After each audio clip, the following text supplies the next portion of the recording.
Hello guys, in today's video I'm going to show you how to fix CSGO freezing. It's easy. If you want to fix it, all you have to do, first click here and then type Windows Update Settings.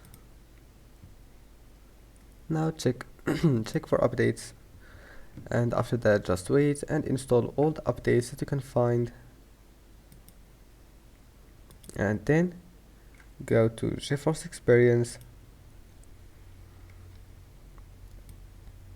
Now once you're here, all you have to do, just go to drivers, check for updates and make sure to install the latest update. Then go to settings, scroll down until you find image scaling. When you find it, all you have to do, just enable it and your problem must be fixed.